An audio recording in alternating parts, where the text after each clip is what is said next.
Danta one વિભાગ દ્વારા 740 kilo પ્લાસ્ટિકનો કચરો એકત્રિત કરીને પર્યાવરણ દિવસની ઉજવણી કરાઈ।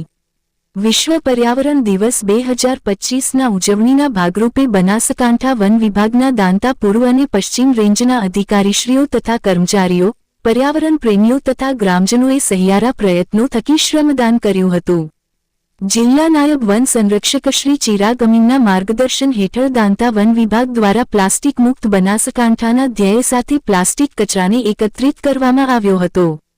વન વિભાગ દ્વારા દાંતાના ત્રિશુલિયા ઘાટ, વ્યૂ પોઈન્ટ પી, વાવ, શેબર ગોગ મહારાજ પૌરાણિક મંદિર, શેરપુરા અંતરશા દરગાહ, દાંતા, માણેકનાથ મંદિર, લોટોલ અને વીર મહારાજ મંદિર, પેથાપુર જેવા ધાર્મિક અને પર્યટન સ્થળોએ પ્લાસ્ટિક કચરાને એકત્રિત કરાયો હતો।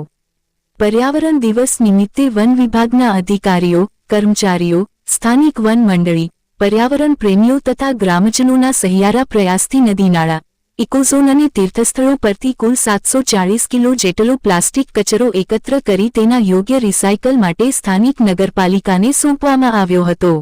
આજે પર્યાવરણ દિન નિમિત્તે આપણા દેશના પ્રધાનમંત્રી આદરણીય મોદી સાહેબે પ્રકૃતિના સંવર્ધન માટેનો એક ઐતિહાસિક નિર્ણય કર્યો છે।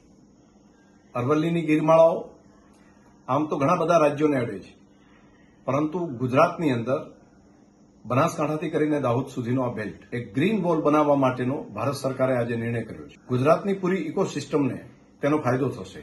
વધારે વૃક્ષો થવાને કારણે વધુ વરસાદ પણ આ વિસ્તારની અંદર થઈ શકે, વોટર ટેબલને પણ અપ કરવાના કામની અંદર સહયોગી થશે। પ્રજા તરીકે પણ આપણે બધા આ કામની અંદર જોડાઈએ। આ વર્ષે સૌ બનાસવાસીઓ સાથે મળીને કરોડો પ્રમાણની અંદર સીડ બોલ બનાવીને, જેની અંદર આ પર્વતોની અંદર થતા જે વૃક્ષો છે તેના સીડ બોલના માધ્યમથી પર્વતો સુધી પહોંચાડવા માટેનું એક અભિયાન તરીકે લેશું।